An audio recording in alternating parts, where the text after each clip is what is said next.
Alright, deck tech. Okay, so, after messing around a little bit with Death and Taxes style decks, I've come to the conclusion that I think this is about the best we can do with a Taxes type shell, except you might be noticing we don't really play that many Taxes this time. Well, that's because I have been in love with Ephemerate, and the only problem is that Ephemerate needs to have a certain amount of creatures that it's working well with, and yeah, it just needs to have a certain amount of creatures that it's working well with. Thraben Inspector, Charming Prince, Skyclave Apparition under the right circumstances, Solitude for sure, Stoneforge Mystic, all of these are good, but Charming Prince can be a little bit weak unless you're against Burn and the life gain is like actual card advantage. The Scry 2 can be good, but it's, you can still kind of fall behind if you're just scrying. Scrying plus other stuff is always good, but anyway, it just needs a little more support, and that's where I really think Wall of Omens comes into play big time. So Wall of Omens, this is a very sweet card. It may seem a little counterintuitive, but this deck is not necessarily the white weenie decks of old where they are super aggressive. This is definitely more of a mono white mid-range type deck, and Wall of Omens is just very sweet. At the very least, it's a 2-mana cantrip, and it's also just a great outlet because you can play this on turn 2, you can Charming Prince, throw another card, on turn 3. Also, you can Flickerwhisp it, and also it's just a great outlet for Ephemerate, and like they don't always have like a Fatal Push or something, and Lightning Bolt is not great against it. We've seen it used to great effect against us, and yeah, and so the reality is though is now that we're not actually playing any tax effects, at least in the main deck, we don't. I think Ghost Quarter is the weakest link, and we can cut that. And also that enables us to play more white sources, and specifically we get to play Castle Ardenvale. And I'm hyped for this because I know Castle Ardenvale doesn't always seem great, but man, I actually think this is the second best castle. I think Castle Lochthwain, for the black one, hands down the best. Like I've said in my black video, my mono black mid-range Cess Vampire deck, like that. The mono black archetype I think pretty much is made by Castle Lochthwain. Mono White isn't necessarily made by Castle Ardenvale, but I think Castle Ardenvale is the second best, and I think, obviously Castle, the green one is the best if you're counting Amulet Titan, but outside of Amulet Titan, it's probably the worst. But I guess some kind of big creature deck. But yeah, Castle Ardenvale, like just getting a token, that's pretty huge, and especially in a deck that has like equipment, and especially you can combo with Mortarpod. Like, it won't always come up, but this does mean we basically have an unlimited late game, which is definitely not something to scoff at.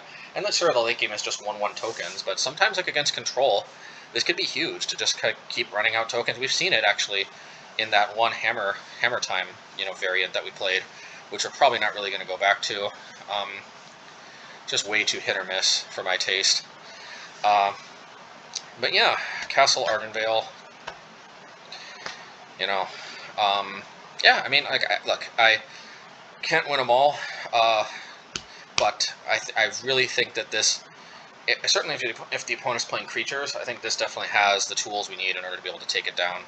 And I've felt very good so far in some of the test games I've played. And also taking out the Ghost Quarters means we don't have to play the Flagship card, which can be good against land destruction or like Emrakul or stuff, but honestly it's all pretty marginal. But actually Rest in Peace was kind of a non-bow with Flagship Tricare, and Rest in Peace just really impressed me. So we get access to Rest in Peace again instead of Relic of Presentinus, and I think that that's a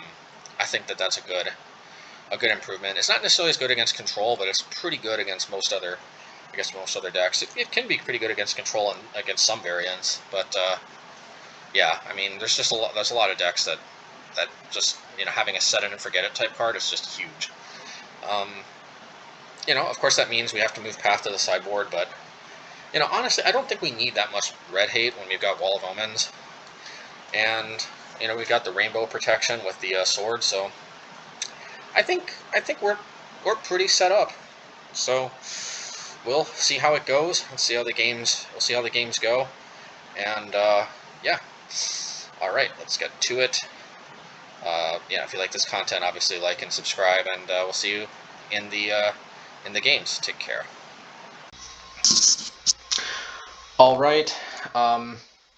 Yeah, so shout out for the patrons, and yeah, I apologize, but my microphone mysteriously, the new microphone is just mysteriously not working. The power light is on and everything. I don't know why. I don't know why it just stopped working. So I don't know that I can still return it. Maybe there's a warranty for it or something. All the right settings on the computer. It's picking up the right microphone. So it's just for some reason it's just not picking it up. In any case, I have turned off any background noises, and I'm using my my headset microphone instead of my computer's microphone. So hopefully this is the next best thing until I can get that sorted out. In any case, been a little bit under the weather, so this video is going up a little later than usual. But yeah, I'm definitely on the upswing, so definitely excited to get this week started. Thank you so much to my patrons. Thank you to new patrons this week, Ichiro Suzuki, Andrew Watts, and thank you to the existing patrons, the patrons who've been here, who've already signed up, since before last week.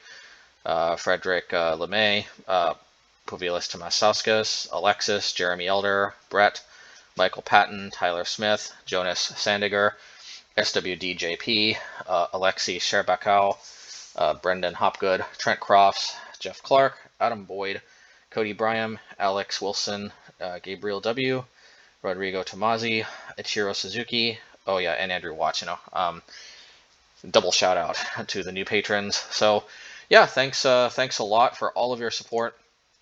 Yeah, definitely it's kind of unreal that I'm still still getting more patrons. I definitely appreciate it. Never could have imagined that I'd be getting the kind of support I am, but definitely very much appreciated. So yeah, so let's just get a little peek at what we've got in store. So actually first let's we've got on the MHayashi Gaming channel, we've got the Mono White Taxes / Stoneblade. This time we're trying Ephemerate. We've seen Ephemerate used to great effect against us sometimes in the past. Now we get to harness the power for ourselves. So if you're interested to check this out, of course it's going up this week on MHayashi Gaming, but if you want to see all of the videos combined into one in one big video, all right now, then definitely consider joining my Patreon. Just a little extra something for my patrons that I hope they enjoy. And of course, we've already seen this the deck tech for Obosh Hammer, so I don't think I need to say too much more here. I might just attach this shout out video to the Magic Mat content. I think that pretty much everybody that is subscribed to the MHayashi Gaming channel is also subscribed to Magic Mat, so I think I don't think I'll be leaving anybody out. I don't think, at least. But in any case, it's just I guess I've just been a little bit under the weather lately, and it's just been a little bit. Believe it or not, it's been a little bit difficult for me to get this recorded, just because I have not really been feeling up to making a recording lately. But like I said, I think I'm on the upswing. So yeah. And then we got we're going to try Hall of the Storm Giants in mono blue Merfolk next week. Not this week, but this coming next week.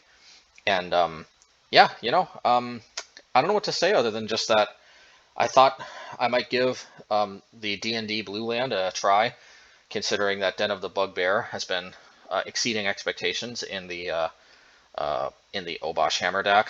And although this costs 6 mana to activate instead of 4, it actually is still, it's actually not it's not bad. Let's put it that way.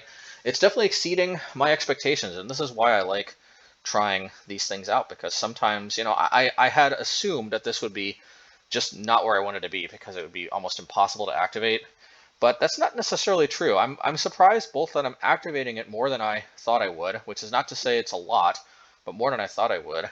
And it's also not screwing me up as much as I thought it might. The coming into play tapped doesn't seem to be causing that many problems when it's after the first 2 turns. So, you know, anyway, if you're interested to see how this goes, I've got all of these videos combined into one, also on the Patreon site. So if you're interested to see that, consider joining as well.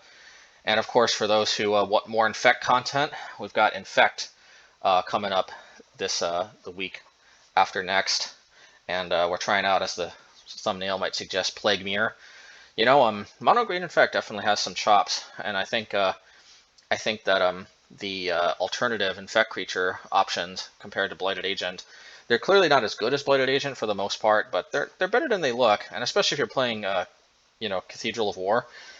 Sometimes playing Cathedral into Inkmoth into like a two mana colorless Infect creature is definitely has its value, and you can't do that with, like, you know, with either a Blight Mamba or a Blighted Agent, you know, like a colored 2-drop Infect creature. In any case, yeah, definitely looking forward to.